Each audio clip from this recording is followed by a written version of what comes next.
Justice എന്ന ഒരൊറ്റ മുദ്രാവാക്യമാണ് അവിടെ ആവർത്തിച്ചു പോകുന്നത്. നമ്മളിപ്പോൾ കാണുന്നത് തത്സമയ ദൃശ്യങ്ങളാണ്.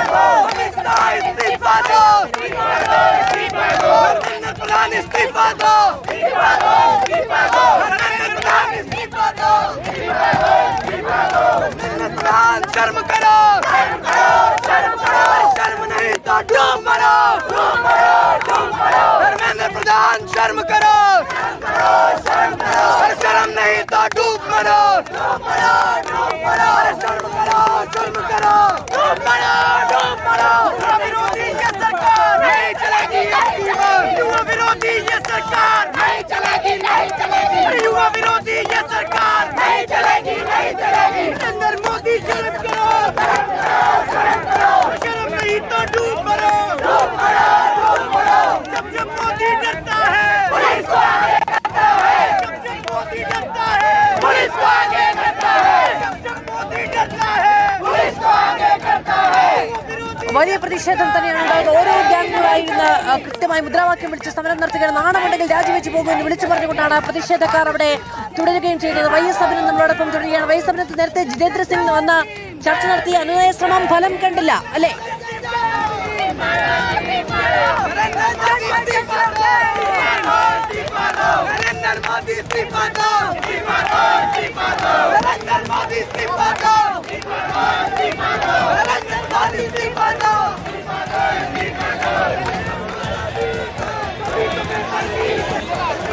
മാധു, അവർ പറയുന്നത് നഹി ചലേഗി, ഒരിക്കലും മുന്നോട്ട് പോകില്ല, ഒരിക്കലും പോകില്ല, ഒരിക്കലും പിന്നോട്ട് പോകില്ല, മുന്നോട്ട് പോകില്ല എന്ന് ഉറക്കെ പറഞ്ഞുകൊണ്ട് വിവിധ ഭാഗങ്ങളിൽ മുദ്രാവാക്യം വിളിച്ച് പ്രതിഷേധിക്കുന്ന പ്രവർത്തകരെയാണ് നമുക്ക് കാണാൻ സാധിക്കുന്നത്. രാഹുൽ ഗാന്ധിയുടെയും പ്രിയങ്ക ഗാന്ധിയുടെയും അടുത്തേക്ക് പോകാനായിട്ട് ശ്രമിച്ചിരുന്നു. പക്ഷേ അവരാരും കടത്തിവിട്ടിരുന്നില്ല. അപ്പോഴും അവർ പിന്നോട്ട് പോകാൻ തയ്യാറായില്ല. ഇപ്പോൾ നടുത്തളത്തിലിറങ്ങി പ്രതിഷേധിക്കുന്ന കാഴ്ചകളാണ് കാണുന്നത്. രാജ്യം बच्चों के शरीर से खून निकल रहा था।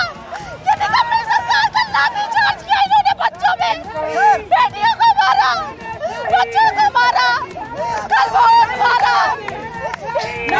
हमारे देश के अंदर बच्चों पर जब आप लाठीचार्ज करते हो तो बच्चे किसके हाथ टूट गए, किसके पैर टूट गए,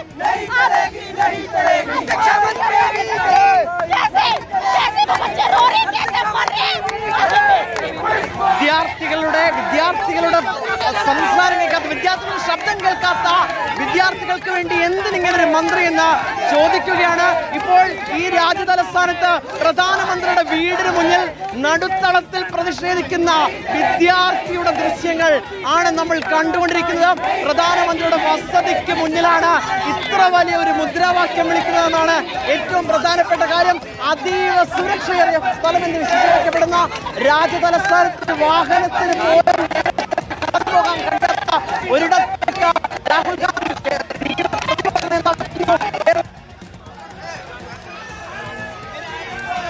YS അഭിനന്ദനാണ് വിവരങ്ങൾ നൽകുന്നത്. ഇപ്പോൾ ഏറ്റവും പ്രധാനപ്പെട്ട ഒരു വാർത്ത, കേന്ദ്രമന്ത്രി ജിതേന്ദ്ര സിംഗ് അവിടെ നിന്ന് മടങ്ങി എന്നുള്ളതാണ്.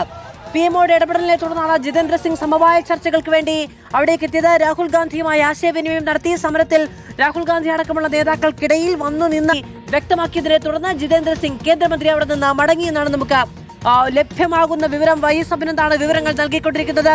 പ്രതിഷേധം തുടരുകയാണ്. കോൺഗ്രസ് നേതാക്കൾ പിന്തുണയുമായി രാജ്യമെമ്പാടും നിന്നും കോൺഗ്രസ് നേതാക്കളുടെയും സാംസ്കാരിക പ്രവർത്തകരുടെയും ഒക്കെ പിന്തുണ കൃത്യമായി പ്രതിപക്ഷത്തിന് ലഭിക്കുന്നുമുണ്ട് എന്നതാണ്. കേരളത്തിലെ മുഖ്യമന്ത്രി VD സതീശൻ, KC വേണുഗോപാൽ, കേരളത്തിൽ നിന്നുള്ള MP മാർ, മന്ത്രിമാർ ഒക്കെ ആ സമരത്തിൽ അണിനിരന്നിരിക്കുന്നു എന്നതാണ്. കോൺഗ്രസ് ഈ സമരം മണിക്കൂറുകളായി അവിടെ തുടരുകയാണ്.